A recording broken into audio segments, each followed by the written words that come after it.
Jesus speaking, all things are delivered unto me of my Father. No man knoweth the Son, but the Father. Neither knoweth any man the Father, save the Son, and he to whomsoever the Son will reveal him. So he's revealing their need for Christ. Come unto me, all ye that labor and are heavy laden, and I will give you rest. Take my yoke upon you, and learn of me. For I am meek and lowly in heart, and ye shall find rest unto your souls. For my yoke is easy, and my burden is light. Again, these are the words of Christ. Prior to speaking these words, he had spoken of he being rejected by the people in verses 16 through 19. He uttered words of rebuke in verses 21 through 24 to the unrepentant, to those who had been blind to his person and deaf to his words. So the words of our text, considering who he's speaking to, are amazing, gracious words. You would expect to hear, "Go away from me," but instead it is, "Come unto me." He stops speaking to the multitude and he stands still and he lifts up his voice to God and prays in verses 25 and 26. And then turning back to the people, he declares what we read in verse 27. And he is saying there, God has put everything in my hands. He has committed all things to me. So he's presenting himself as the all-sufficient one. He's establishing the foundation of what would follow, verses 28 through 30. The words of our text are the words of one who has been rejected and dismissed of men. They're the words of one who possesses all things. Everything that concerns the interest of our soul is placed in his hands. And he's the one that speaks these words. Again, they are words of invitation. They are also words of instruction. They are words of a promise. And they are the words of the one who is sufficient, who is long-suffering, who is compassionate. And we need to hear them as such. As we read, as we said in the previous message, these are words of solution. These are words of cure. Therefore, they are words of urgent necessity, and they are useful and beneficial. Again, consider that Christ is speaking to a religious crowd. He is speaking to the religiously tossed, restless, tired, weary, heavy laden, and he addresses in our text what is really the foundation of the Christian life. And our subject is overcoming spiritual restlessness. And it is a disease that plagues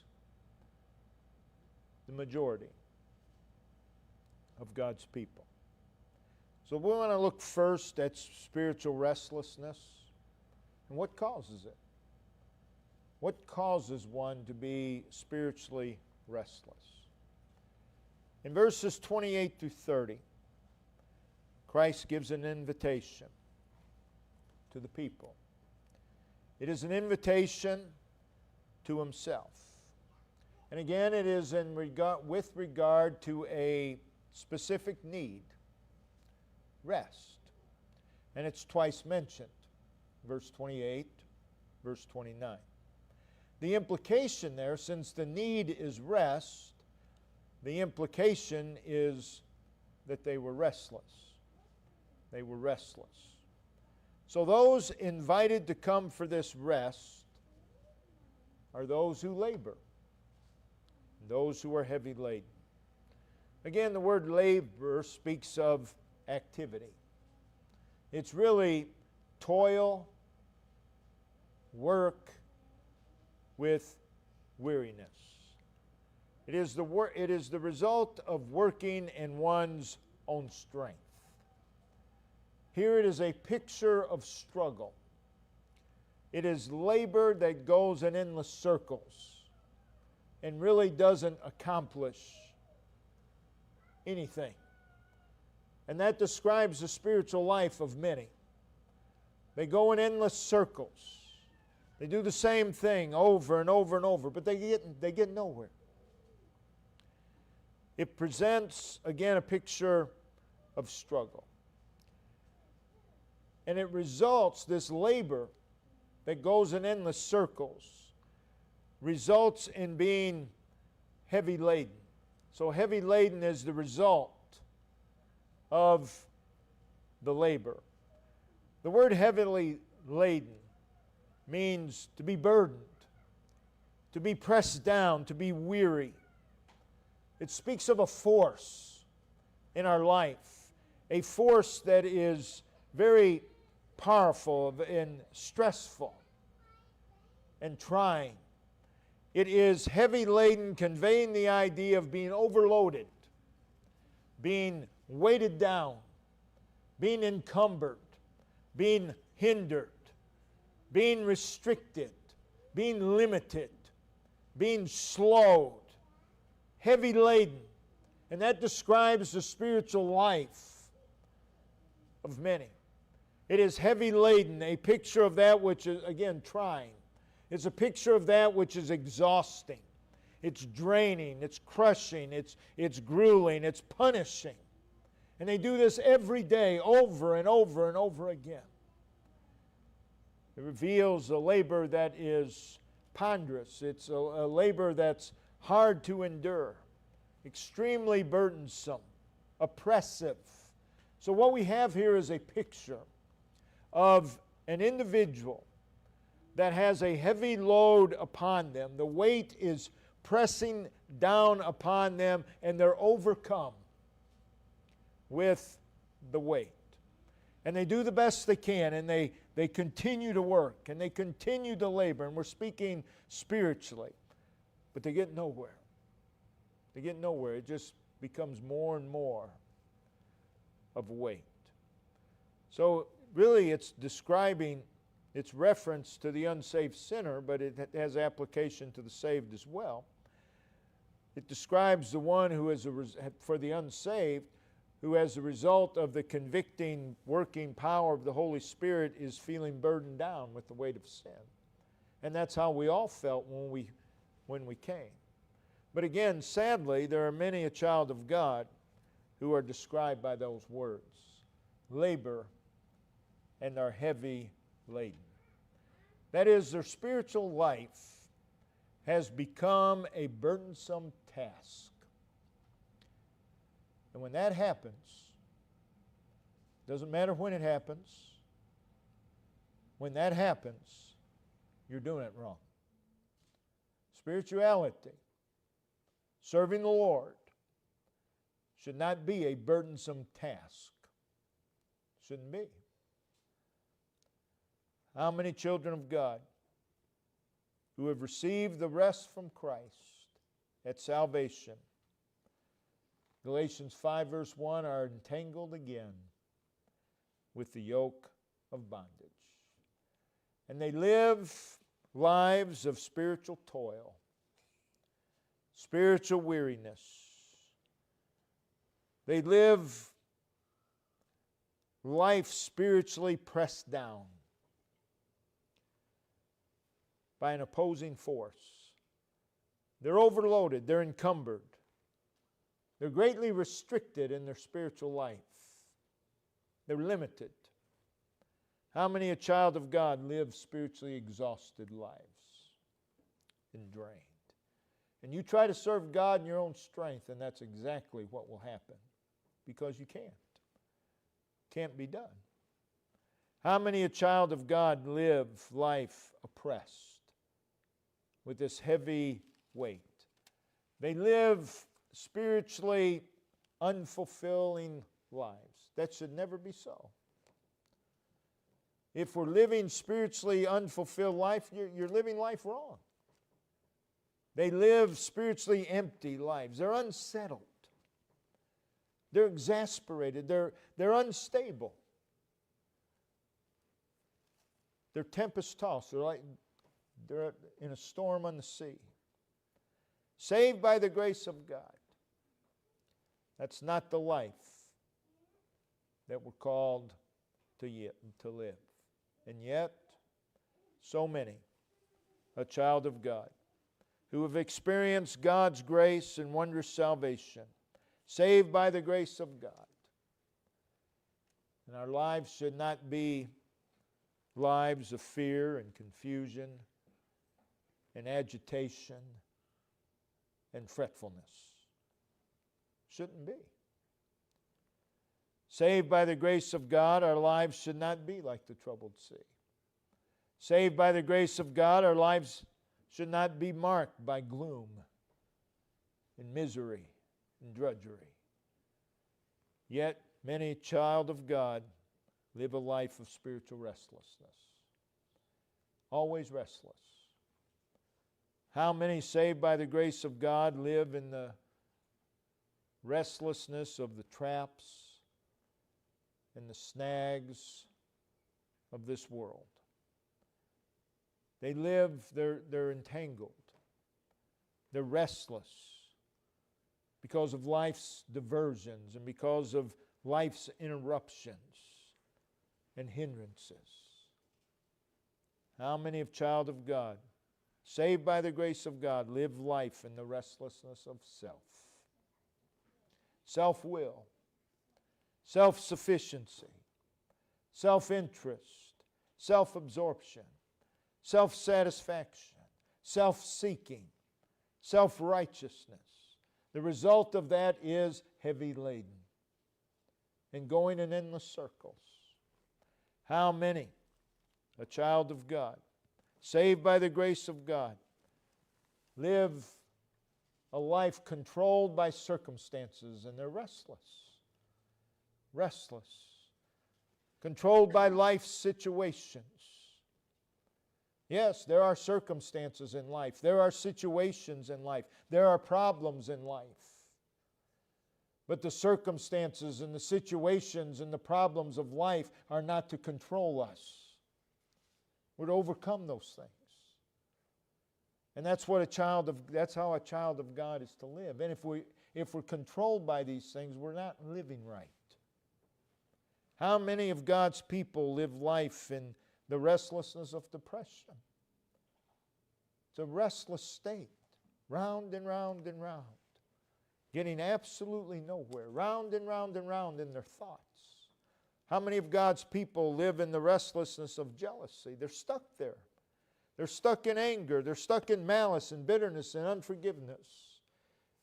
And their whole spiritual life becomes a burden, becomes a task. How many of God's people live a life in the restlessness of being bound and shackled by chains, and they cannot see beyond their prison walls? That describes many a child of God. They're stuck. They're stuck somewhere. And all they can see are the walls of that prison cell. That is not the life that God has called us to live. How many of God's people who have been set free have returned to the restlessness of spiritual slavery? They're right back there. And that's where they live their lives. Our lives should not be a life of spiritual restlessness. We need to hear. Again, Galatians 5:1. Stand fast, therefore, in the liberty wherewith Christ hath made us free. That's salvation. And be not entangled again with the yoke of bondage. So in the verses preceding our text, Jesus addresses some issues. We're not going to look at these verses specifically, but you can look at them later. He addresses some issues that certainly cause spiritual restlessness. He addresses spiritual fickleness. He says they're like children playing a game. They're fickle. That describes many a child of God. And that results in spiritual restlessness. He addresses their rejection of Him. They had banished Christ from their lives. And that will lead to spiritual restlessness. In verse 20 through 24, He rebuked them for their impenitence, their blindness to His presence, their deafness to His voice. They despised His authority. They thought lightly of His authority. They rejected His person. They slighted His works. And that will lead to spiritual restlessness. That will lead to spiritual labor and toil, talking about God's people. They threw aside the privilege and the opportunity of Christ in their midst. Christ was right there and they threw it all away. And Christ is right there every single day.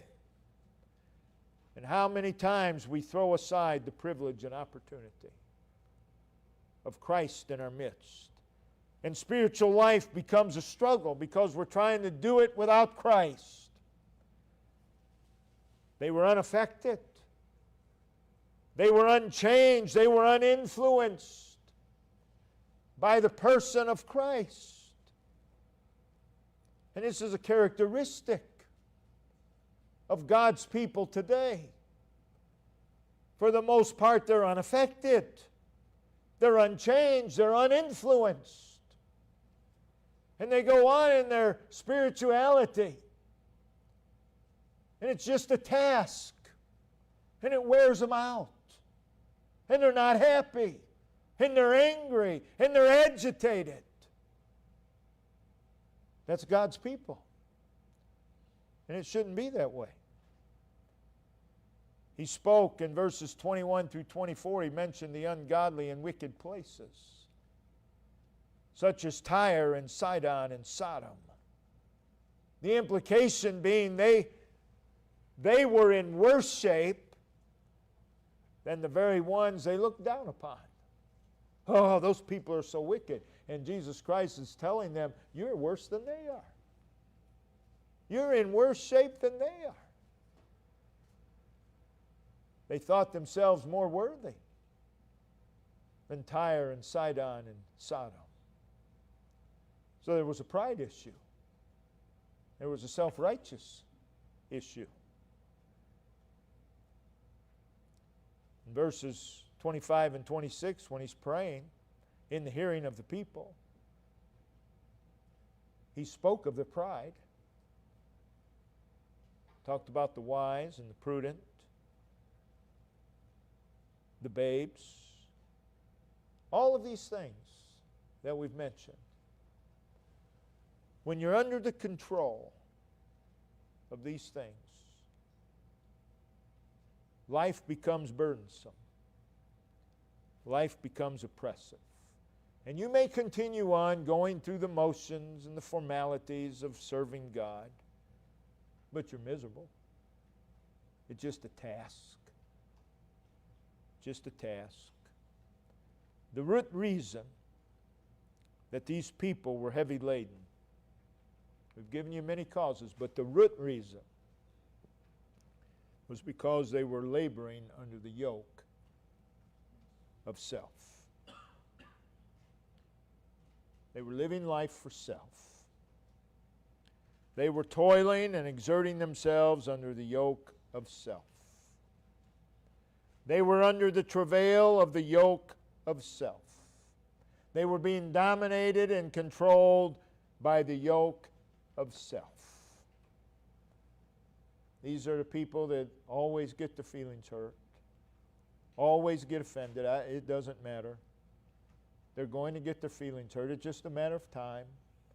They're going to get mad. They're going to get upset. They're going to stop coming. And on it goes. Spirituality is a task for them. The consequences, heavy laden. Wearisome religion. And sadly, that's what a lot of professing Christians have. Wearisome religion. That's all it is.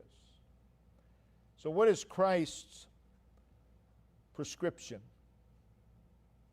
for this condition? Number one, they were to draw near to Christ. He says, "Come unto me." So that implies one of the problems. They were away from Him. He wouldn't have had to say come if they were right there. They were away from Him. And how many try to serve the Lord away from Him, apart from Him? You'll wear yourself out. So His first words are, "Come unto me, ye." Come unto me, ye. That is, come yourselves unto me. You come. There's simplicity in those words. Come unto me. They're very short, but they're very to the point. Come unto me. Again, it is a call to believe. It is a call for our souls to move in His direction. That's the cure. Unto me. Unto me. Come unto me. Personal invitation to us individually. Come unto me. A call to leave that which causes restlessness. Someone is trapped in anger and bitterness. You got to leave that. And let's be honest, many people aren't willing to leave that. They like it there. That's where they want to live. Jesus says you got to leave that. Come unto me. And you can list whatever you want to list. That has to be left. Whatever's causing the restlessness has to be left. But it's not just leaving it and going to something else that causes restlessness. That's what many people do. But it's going unto Him. It's a drawing near unto Christ. It is a call to nearness to Christ. It is a call to make a personal approach to Christ. And there's a promise for those who do so. And I will give you rest. I will give you rest. So there is a rest in coming to Christ, in drawing near to Christ. And He's not speaking of a brief season of relaxation. That's not what He's talking about. We've already seen that. It is a release from the weariness of the yoke of self. Draw near to Christ. There's a rest there. That is, there's peace there. You stay in whatever you're stuck in, there's no peace there. Come unto me. Draw near to Christ. There's peace there. There's security there. There's safety there. There's strength. There's assurance. There's spiritual refreshment. There's spiritual restoration. That's what this rest is. You come unto Christ, and you will have this rest. Jesus says, you come to me, and I will give you that which you cannot find anywhere else. I will give you that which you are laboring so hard for and going in endless circles. Come unto me, draw near to me. That is where the rest is. There's a rest given in nearness to Christ. But there's more. We also, after we come, must submit to the rule of Christ. Notice verse 29. You have come in verse 28. Verse 29, take. Take. This is a deeper experience of come. After you've come, can't do it before. After you come, now you can take something. So it's a deeper experience. And that's the Christian life. It should be deeper experience, one after another. Coming puts us in a position to take. To take this yoke that he's talking about. And we will not and cannot take this yoke without coming to him. So think about that word take. It's voluntary. If you take something, you choose to do so. It's not a yoke put upon us. Take my yoke upon you. So this is not put upon us, but a yoke that we place upon ourselves. Take my yoke. To take is to lay hold of. You do it on purpose. It's a specific act. Take my yoke upon you. It's personal. Take my yoke upon you. It's a personal act. Now, a yoke is indicative of subjection and service. Not just any yoke, but Christ says, my yoke. Take my yoke upon you. It speaks of what Christ was submitted to. It speaks of what dominated, because that's what a yoke does, it dominates. It speaks of that which dominated his life. It speaks of the reason for his life, the motive, the aim, the impulse, the passion, and the force for everything he did. The first recorded words of Jesus in Luke 2:49 is, "Wist ye not that I must be about my Father's business?" And when he referred to his public ministry, he said in John 4:34, "My meat is to do the will of him that sent me." My meat. That's what drives me, to do his will. And now Jesus says, take my yoke upon you. He's saying, surrender yourself to my lordship. Submit to my rule. Let my will become your will. Be driven in unison with me. This is where we'll find further rest. Take my yoke upon you. It signifies dependence upon him. It signifies obedience and submission to him. Again, it is to bow to him as Lord and Master.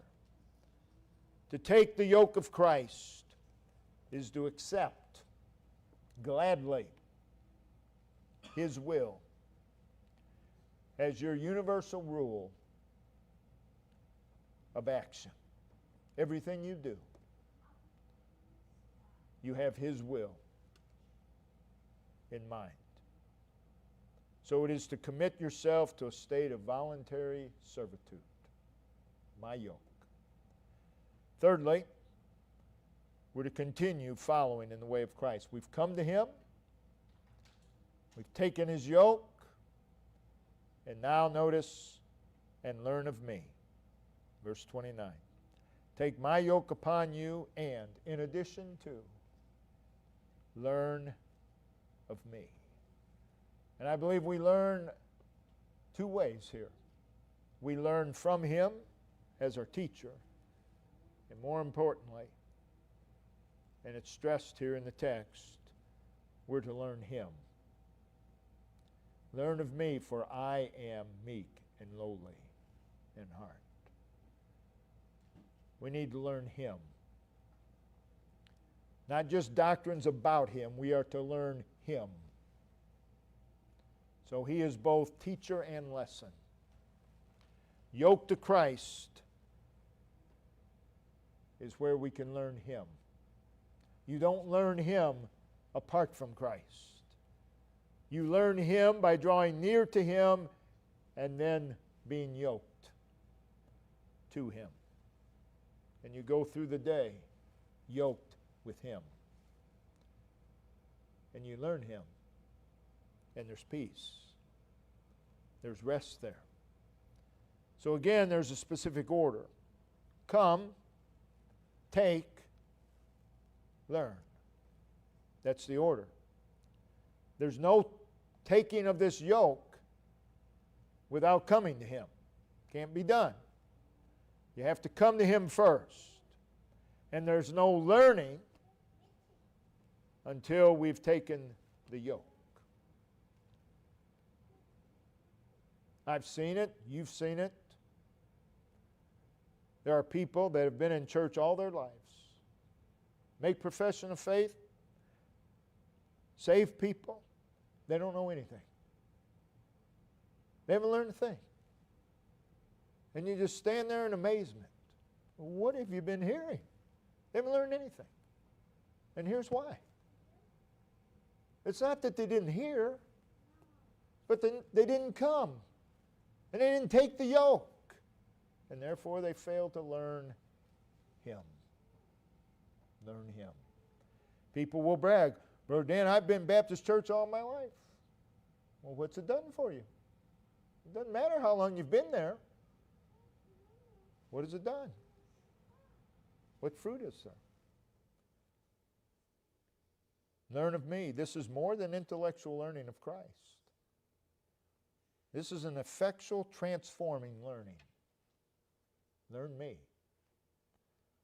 Learn me. We're to learn of His meekness and humility. Learn of me, for I am meek and lowly in heart. That's what we're to learn. A learning of His meekness, a learning of His humility. So much so that we take on such.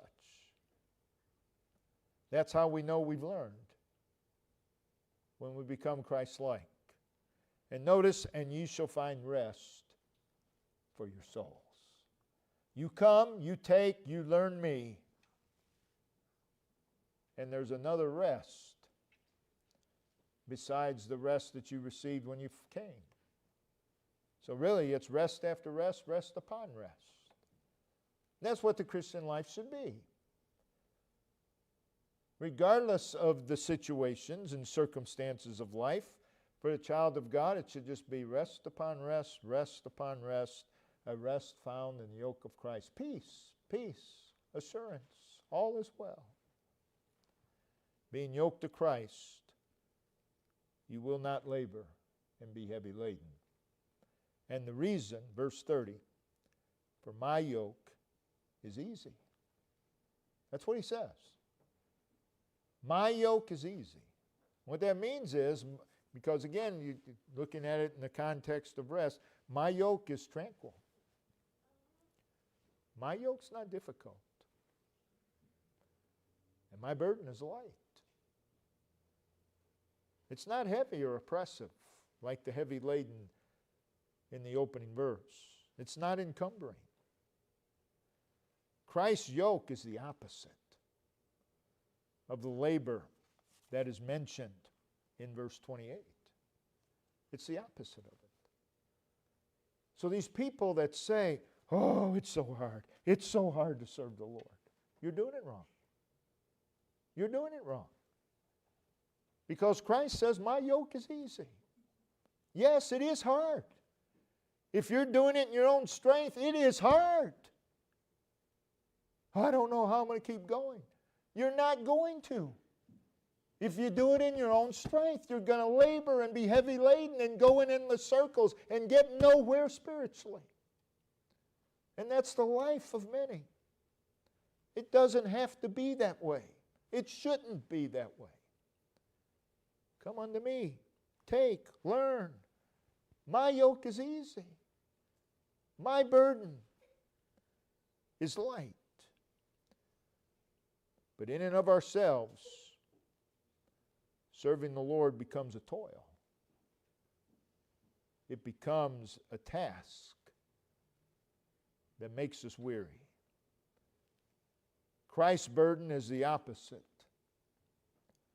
of the heavy laden. Are there burdens in serving the Lord? Well, of course there are. Are there difficulties? Of course there are. But there's also rest if you do it right. There's peace, there's assurance, there's tranquility, there's calm. The yoke of Christ is not oppressive. Serving God is not oppressive if you're doing it right. If it's oppressive, it's because you're doing it in your own strength. Serving the Lord is not dreary. It's not dry. It's not dull. It's not barren. But it's easy. And it's light. Yoke to Christ. Yoke to Christ. That's the key. Yoke to Him. That is side by side with Him. Throughout the day. Yoke to Him. You will not find service of the Lord to be drudgery. And you will not find it to be depressing if you're yoked to Him. Therein lies the problem. People try to serve the Lord apart from Him. And they're heavy laden. And you do it long enough, you'll be worn out. Ye shall find rest unto your souls. This is a special rest. Ye shall find rest unto your souls. Soul rest. So there is a release from spiritual restlessness and weariness. It's found serving the Lord with Christ. Yoked with Him in conformity to Christ. Learning of Him. Learning Him more and more and more. And ye shall find rest unto your souls. So this is deliverance from mere exterior living. These verses teach the foundation of what it is to live and serve the Lord. It is Colossians 3 verse 15. The peace of God. Ruling in our hearts and ruling in our lives. Yes, there are problems. Yes, there are difficulties. But the peace of God rules in our heart. That's the rest. That's the rest. What we read in our text, again, is fundamental.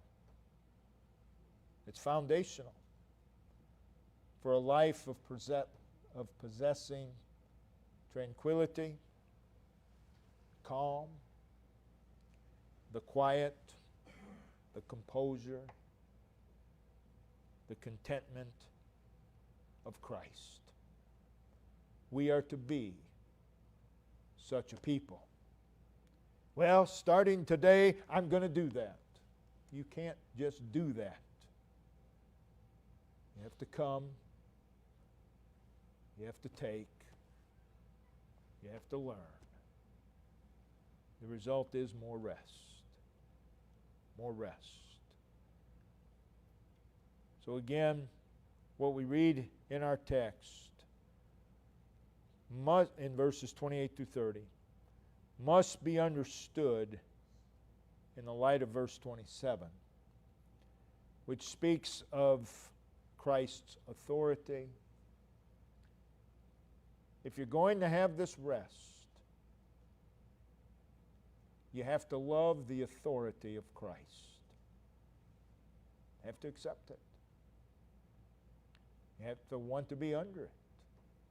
A lot of people have a problem with that. They have a problem with authority. Because why? They're yoked to self. They want to do it their way. And they're miserable.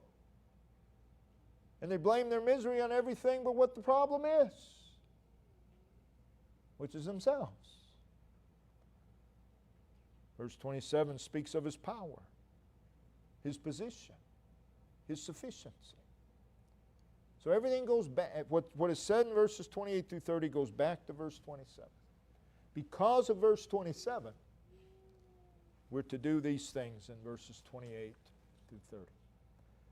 So the Christian life, if it's done correctly, will be a joy. It'll be a joy, not a burdensome task. When it becomes a burdensome task, you need to stop. You need to stop right where you are, because there's a problem.